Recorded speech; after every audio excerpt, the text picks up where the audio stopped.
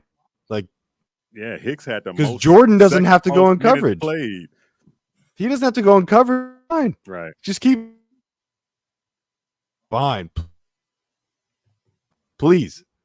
That worked. Yeah. Did he finally figure it out? Because that worked. Right.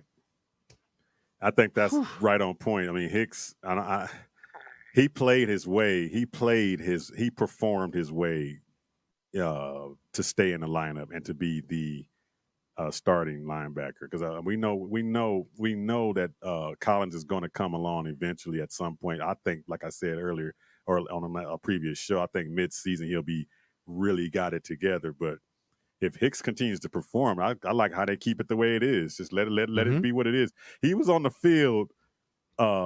He had the second most minutes played on the defense. Hicks was out there more than anybody was on the team out there on the defense. There's two things that Steve Keim has to do. Step one, and I told you this and he didn't do it, but step one should have been the money bag should have been in Chandler Jones' visiting locker room by the time the game finished. Talking about it. Talk is cheap. Get the money in the locker room before the game finishes. Should have happened. Second what thing. What do you think about that? You think they should actually pay him now, or you think? Hell yeah. I mean, hell yeah. When you think about real business sense, will it make real business sense to do that? Because they have the leverage. Cardinals have the leverage. But a performance like that might be balancing the leverage on the other side a little bit. You can make it very performance based and have it taper off on year 3 and 4. You can do that. You can do that. Because we have enough youth that we're not going to be having to re-up the rookie deals quite yet. I mean, we got Kyler's to worry about, but I think you have to do that. I think at this point, Chandler's going to retire a Cardinal, and he's going to break the sack record for the Cardinals. He's going to this year. I think he might break a sack record nationally. So I'm just saying, you got to pay that man because if we finally get a taste of the playoffs with this team, and then you let Chandler go, that whole defense is going to fall apart. Right. Because it's all now predicated on that defensive line. You just proved that when you have a line like that, do so much more because the time just shrinks right up. Right. So you have to pay him. I don't think it's any question. I think you just give him a blank check and say, fine, we'll do it. Now, the second thing that Steve Keim should have done, he should apologize to Jordan Hicks publicly on the radio and be like, you know what? I was wrong. I was wrong. Yes. I might have whiffed on that Zaven's pick. Or he might be that type of dude to come back. I know we did that on purpose to get him to light a fire under him to do what he was doing. He would say that too. They'll come off with something like that. He would say that. Keim and them come do that on, type man. of stuff, man. But yeah, I agree with that. They owe him a big time apology. Matter of fact, if I'm Jordan Hicks, I'll give him the silent treatment, just like Chandler's doing right now. Just give him the silent treatment. Don't say nothing. Don't say a word because your play is doing it for you, man. That's true. Let's talk about the rookies on that defense. You would have thought coming in at some point those rookies would get exposed. Marco freaking Wilson played Julio up straight up, played AJ straight up. This kid, man, this kid is as physical a corner as I've seen in a long time and not backing down from any big name. And he is skilled and able to keep himself close to a receiver and keep that hawking eye on where that ball is. He is one hell of a dang cornerback and going to be a star in this league. I mean, it's incredible how we come off of Peterson and we get that gem out of the dang on draft and get lucky, and we get both Murphy and Wilson, and now our corners are solidified again. It's like I didn't see anybody struggle to the point where they got exposed in that game. But I think what helps with this is because, again, I'm going to keep beating this dead because the window is so short for the offense to do something that Vance Joseph's just saying, okay, my DBs just jam. Put it on bread, eat it, just jam all the time. Be as physical as you can because they got 5 seconds tops. Right. That is now if that defensive line chemistry changes, man. Because if that line changes and we have to move some pieces of whatever injury or what have you, and that's of what these corners can do on play breakdowns, that's a lot more film. But I hope that is because I love from a defensive strategy. They called it a master. It was a that was beautiful, man. I mean, if every performance can look like that, they have the recipe that's playoff and Super Bowl bound. I mean, you got a defense that can do that and a running game now too, that 136 yards rushing. I mean, that looks like everybody else in the division. You know, as a matter of fact, everybody in the division had 140 or 130 plus yards rushing the ball. I mean, it's definitely one thing we can definitely say is this. It's definitely not an air raid offense. That's for sure. And it's definitely not the same defense from last year. It's Vance Joseph. You got to give him his props. The dude is skillfully just cultivating this defense and making it in whatever he wants it to look like. It's looking like it now. So props to Vance. I mean, I know we gave him a hard time when he came in and how things looked, but he got the personality he needs. And man, sky's the limit for this team if they can stay healthy. They could be the top. They were the top defense yesterday on the fantasy football for sure. So I mean, hey, when you get that many sacks and an interception to boot, that'll help. Yeah, man, that's crazy. Isaiah Simmons starting to look like the beast that we thought he would be. I mean, man, this dude. I saw it. Did you see what I put on Facebook about that play he made coming across the line? And you got to check out my Facebook page. I put that play of Isaiah Simmons breaking through the line. Oh, I did see that. Yeah, man, that kid. He's all over the place. He went toe to toe with the biggest running back all day ever. Long, yeah, all day long. So you got to think that's going to be next week's game plan as well because they got the same thing. Dalvin Cook is not he's not Derrick Henry, but he's a load to deal with. Yeah, so you do the same exact game plan. You got to shut down Dalvin Cook, and you get that pressure up on Kirk Cousins. This thing is done. But we're going to talk about that game coming up in a minute. Let's talk about the offense now. Kyler Murray already in the talks of MVP. We only one game in, but I ate crow on this kid too. I gotta admit, I sat back watching this game. Like I said, I watched it 3 times, and I had to go, man, you just never know when this dude is getting it, and it looks like he's starting to get it from a mind standpoint, like reading defenses. Yeah, I mean, manipulating defenses at the line of scrimmage. That's scary. With this dude's talent, how he throws the ball and runs the ball, and he can start reading and manipulating defenses, he is going to be unstoppable. And you're talking MVP, man, that's the recipe right there. But I'm not going that far yet. But I think he's locked in. I really do. I see his aneurysms and his body language, his mindset seems like, we're not going to let up. I'm locked in. And that's a good thing. This dude is balling. Yep. He looks – the difference that I like to compare it to is last season, he looked like he was always trying to make a wow play. And I'm not going to base the whole season on one game, but this game, he looked like he was out to kill. Right. It was way different. Now, he still had that whole – I don't like having to run 30 yards to either get a pass or to get back to the line of scrimmage or to give yourself – or to give yourself a sack. I don't throw the ball away. We still need to work on those things. But if we can find a way for the line to not let that stuff happen, I think his legs are going to last longer. And then we can start utilizing him in situations like that megawatt package. Did you see that? Right. Where they had Fotu and Watt in, and Kyler's like, psych, I'm going this way. And you have nothing you can do about it. Play call. Good play Just call. a hell of a decoy. And then the next time we play that, we'll run left. We did not see a whole lot of the wide receiver screen stuff. I saw. Thank You God. know what? Exactly. I mean, the one we did see, I was happier when I saw it because Rondell Moore is the real deal. That's who you can use it for. Woo! Finally, they found fast one. That kid is. I'm like, I guarantee he's gonna break a punt return this year at least once, and he's gonna have one of those screens he's gonna take to the house at least twice this year. He looked like he wanted to take the one kick return back. Man, he had a 22-yard return. That kid's electric. But looking at this offense, and everybody's been calling it. I even opened the year up. Everybody's been opening up the before the season started and our predictions and all these things, calling this thing an air raid. And this doesn't look anything like an air raid offense. I mean, when you look at what we did in that game and how many times we saw 3 tight ends on the field, how many times did we? I mean, 2 tight ends and 3 tight ends. It can't be an air raid when you got 3 of the slowest guys on the offense on the line.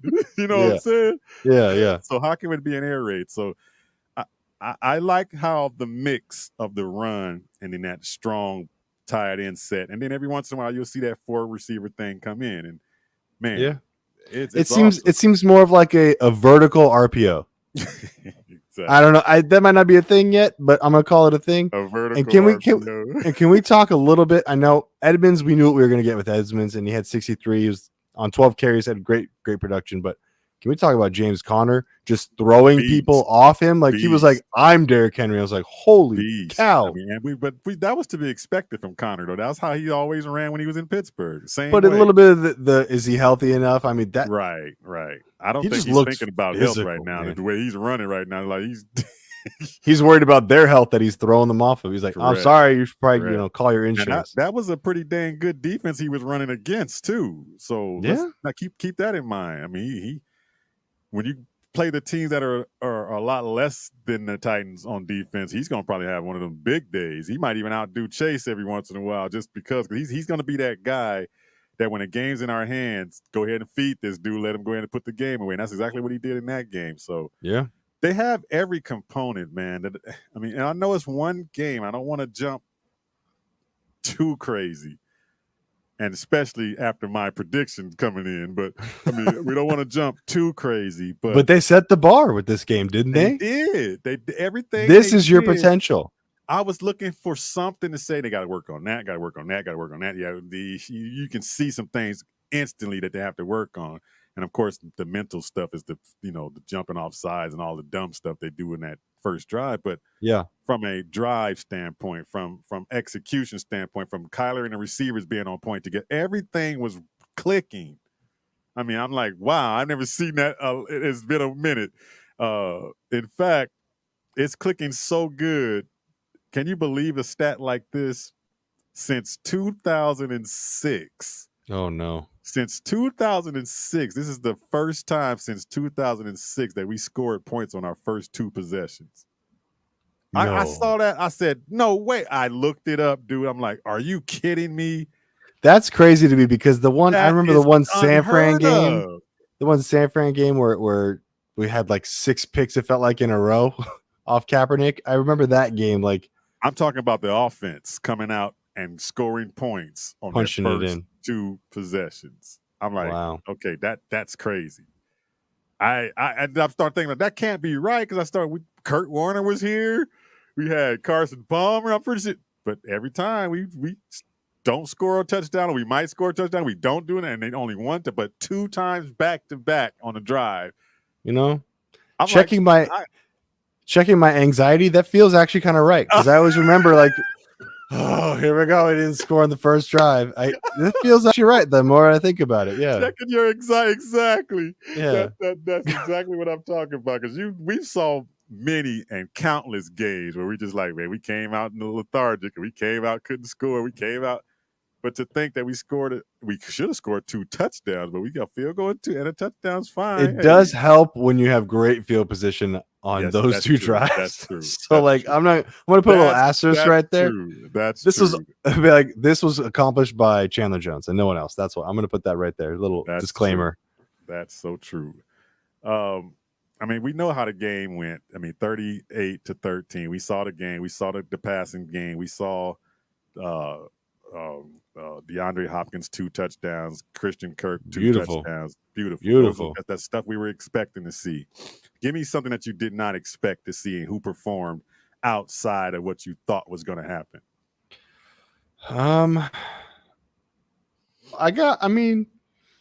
Let's see. To me, Byron Murphy kind of stood up the most. Ooh. The fact that he was doing that to Julio and getting in Julio's head.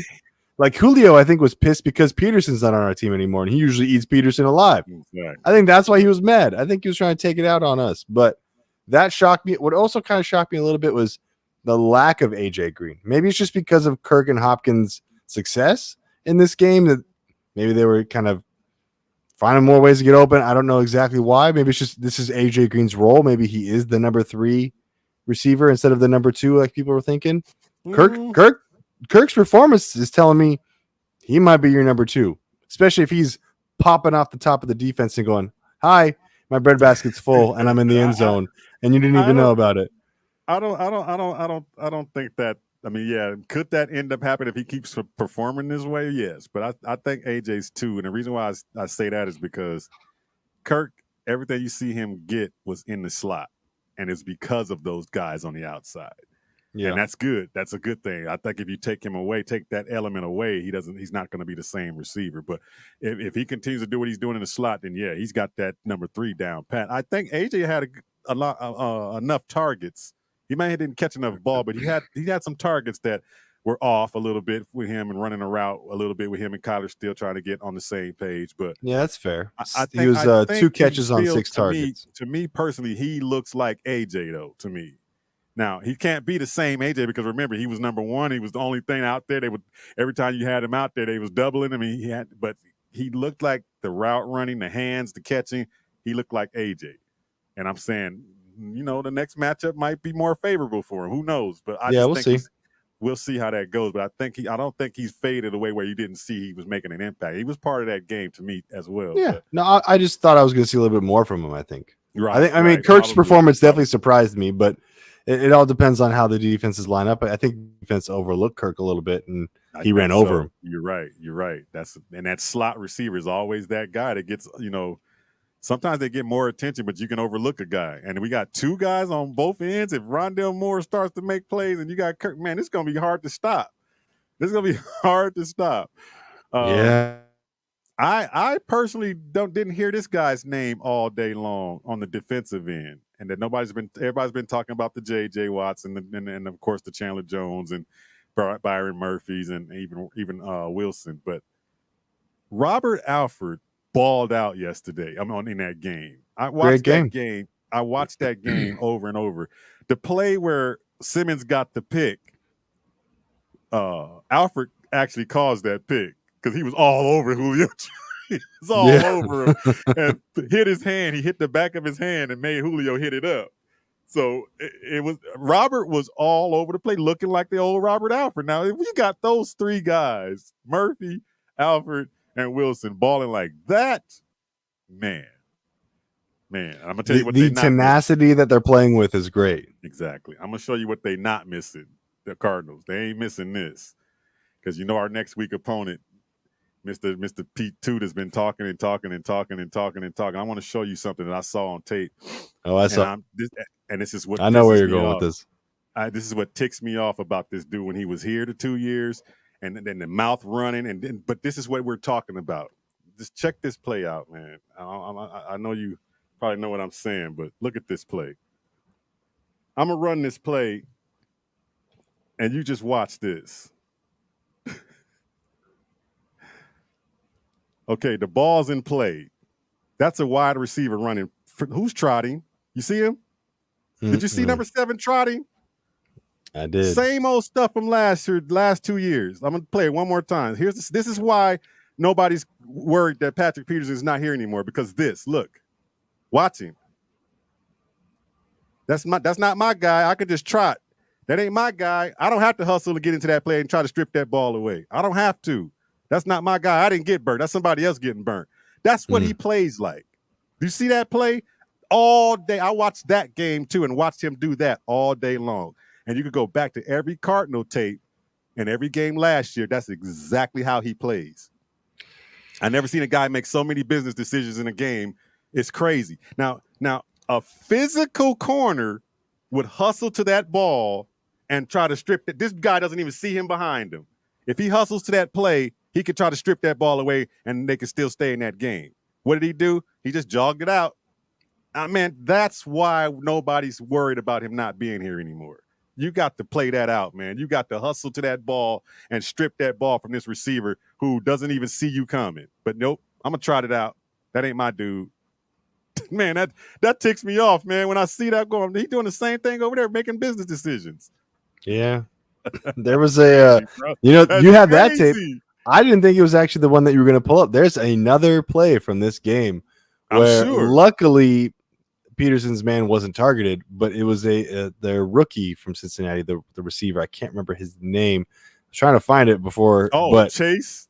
He had Peterson on skates, basically facing his bench, going, "Oh wait, you're over here."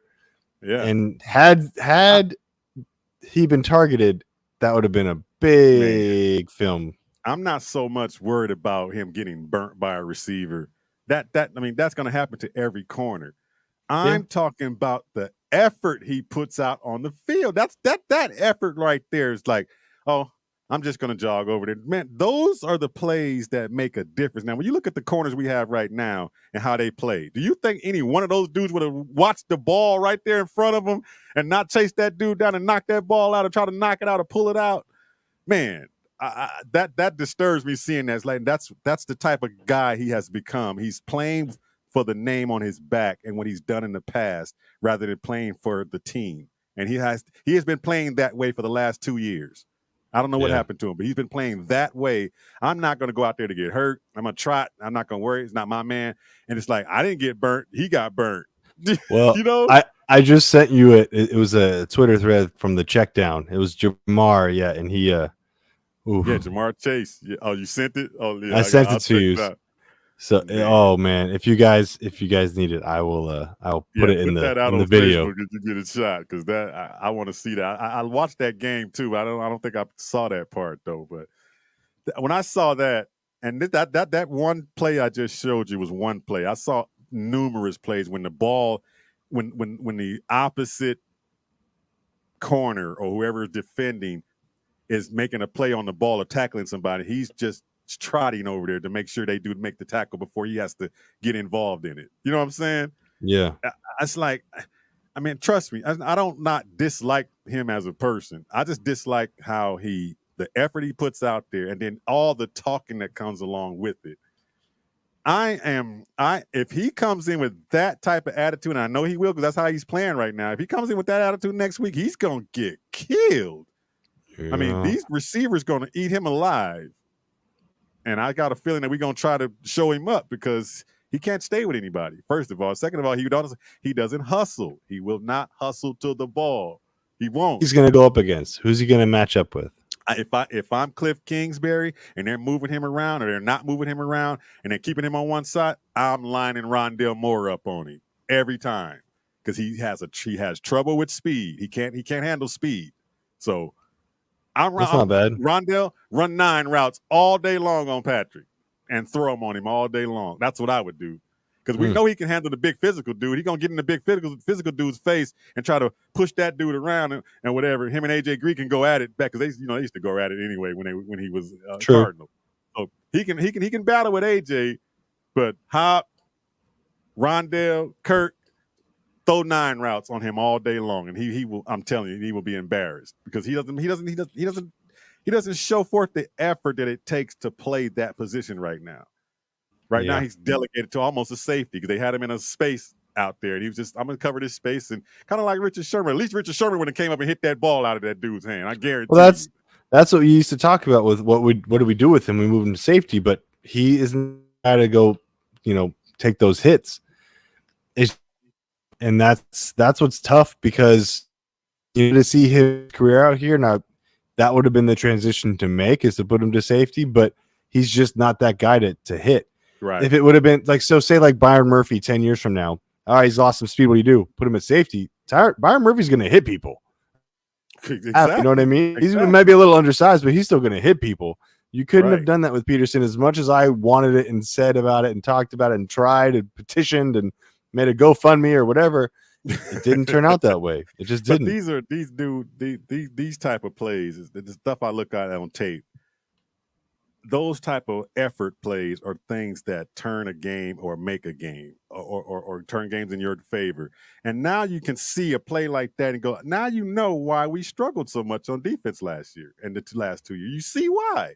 And being a leader, everybody's going to follow that leader. And if they following this, am I being unreasonable to say that this is ridiculous? I mean, tell me, am I being unreasonable to say that this is ridiculous? If I'm watching this is my leader. Oh, you screwed if that's your leader, dude. Sorry. No, you've got to. Do I want to speculate and say I'd change when Matthew left?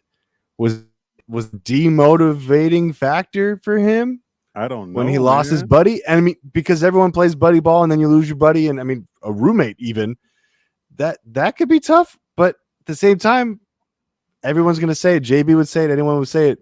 You're a pro. Do your job. Do your job. That's not trotting down there is not your job. So it's a not bad only look. that- It's a bad look. Not only that, play for your teammates. Okay, the dude got burnt, got tricked on the play because everybody thought it was a 4th and 1, and the Bengals just said we've been losing all these. We ain't got nothing to lose. So 4th and 1, go for it every time. Yeah. They throw the ball. This dude gets killed. Okay, yeah, your boy got burnt, but that positioning that he's in right now, if he's hustling in that position right now, this tight end's fighting with the DB. He doesn't even see Patrick behind him. If he that just ball's right there and punches that ball up, that's a fumble. You know what I'm saying? Try to make a play for your teammates. This dude is making his own business decisions for himself. He's selfish. He playing for himself. He don't want to get hurt. I watched that game. He doesn't want to hit anything. And I don't want to make this all about Patrick, but I'm just saying I can't wait till Sunday. That's all I'm saying. So I can't wait till Sunday, because if that's the effort that we're going to see on Sunday, look out. Yeah, and also he is on a 1-year contract, and we know how players can tend to play on those 1-year deals. They don't want to chance the next contract. I get that too, but at some point, Sean, you got to put something on tape. You know what I'm saying? If he runs up and make a play right there and cause a fumble, they don't lose that game. I mean, that's something on tape you can say, see, Patrick did. His name didn't come up. And it's not because they didn't throw at him. Right. So, I don't know, man. I'm looking forward to Sunday's game. That's for sure. Now, the question is, do I wear my Patrick Peterson jersey? I mean, like, what do I wear? I don't know. I don't know what to wear. I don't know. Good luck with that one. You might get ran out the building. My wife might not even let me leave the house. Good luck with that one. Yeah. Okay, let's talk about that game next week. I know I spend a lot of time on that, but I'm screaming at the tape all day long watching stuff like that. That just makes me go, oh man, any coach see that on tape, somebody's got to get up in this dude's grill at some point, because he is playing for the name on his back. I'm telling you. This is why he got offended that Steve Keim did not talk or bring him back, or he got offended because I'm Patrick Peterson. I am that top whatever. That's what I've always been. But, dude, it's all about what you're doing now that counts, and ain't nobody seeing it. So, I don't know. That's just funny to me. But I'm looking at this game next week, and, of course, it's home. It's a home game. You don't want to come in there letting up. You got to come in there and have the same attitude. Stop the run, right? Yeah. Stop the run. That's got to get. Dalvin Cook cannot be dominating that game like we didn't allow Henry to do. So that's pretty much the game plan. He only had 61 yards against Cincinnati, and I don't think Cincinnati's a stout defense by any means. So right. I mean, you're going to make them one-dimensional. Then you just have Thielen to worry about. It looks a lot easier now after what we saw what they could do against Tennessee, right? I mean, it looks totally different. And Minnesota allowed 410 yards, whereas the Cardinals allowed 304. So you're looking at a 106-yard difference. I mean, that's a field. That's 7 points. When that game started, when the Cardinal game started, and how that first drive went, we saw all those penalties, those 4 penalties that actually it was 5. It felt like 7, but yes. Yeah, 5, but 4 got enforced. 1 they just kind of got declined or whatever. But still, I thought that was the worst performance of any team with penalties. They were not the worst team. Minnesota was the worst team. I started watching that game. They had 9 penalties in their first drive or the first 2 drives. 9 plus, all of them from the offensive line.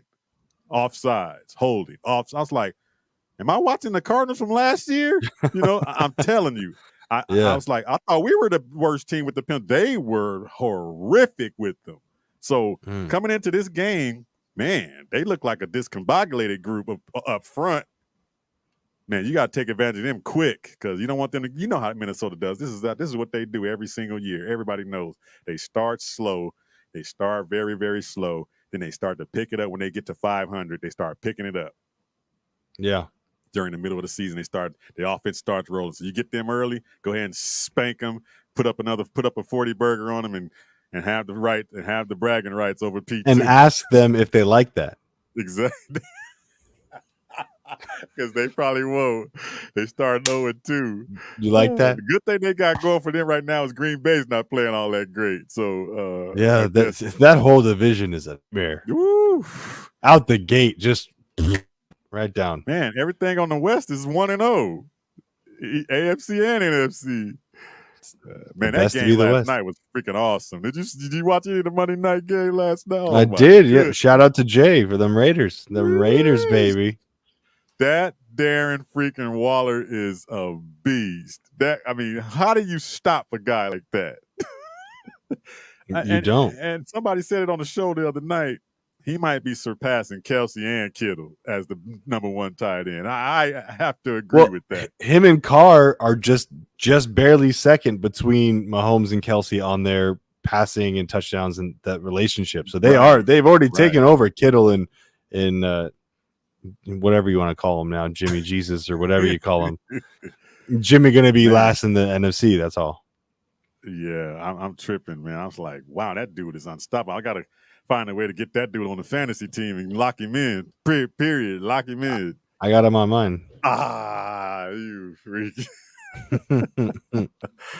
I did a draft the other day when we had our draft and took me 2 minutes to walk away from my computer. Sitting there, my draft time's coming up. Some dude's on the clock taking his sweet time, and I'm coming up in 3 picks later. So I was like, 2 minutes per. I got a couple of minutes to go run and grab something. Came back, somebody snatched Kyler from me. I'm like, oh man. So I end up with Baker Mayfield, and that dude didn't even put up the numbers that I thought he would put up in that game against the Chiefs.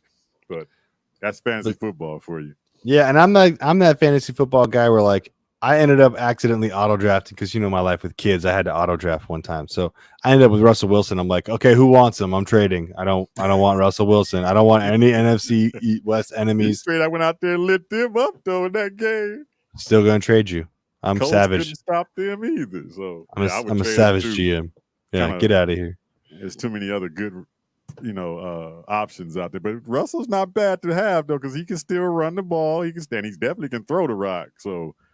I think I'd take him over Baker if I was in the same league with you. But, man, it was a pretty good week 1 overall. I mean, aside from the injuries, we know that's part of football. But, man, out of all the games that we watched and we're anticipating, I mean, the Cardinals stand out. I mean, they're like a thumb standing out. Like, man, did you see that game? Yeah. And you can see all the national people overreacting. Overreacting. I mean, we even heard Stephen A. talk about they gonna be this, they gonna be that, and MVP for Kyler Murray, and I'm like, man, we ain't never had this much pub since I don't know what when we went to the NFC Championship game. And if this next game is close, we won't hear them talk about us for another 4 weeks. That's just how it goes. Exactly, and that's what I'm hoping we don't. We're going to see.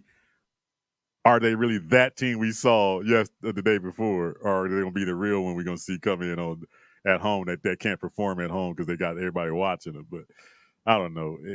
If they do what they did, and it starts on defense, if that defense shows up, and I don't have any reason to believe that defense and those corners are not going to battle and go physical with Thielen and Jefferson because that's a good receiving core they got over here in Minnesota. So they got to be on their P's and Q's. Sure. But Man, that's gonna be exciting to watch, man. So that's our time is up for tonight, bro. And I'm gonna try to see if we can get a guest come in here probably by the end of the week or so to do a preview of the next game. I know we got the neutral zone jumping off on Thursday night. We make all the picks with you, so join us on Thursday night right here on KSRN, Casual Sports Radio Network. I'm Earl Burnett. He is Sean McConnell. Till next time, Bird Gang. Peace out.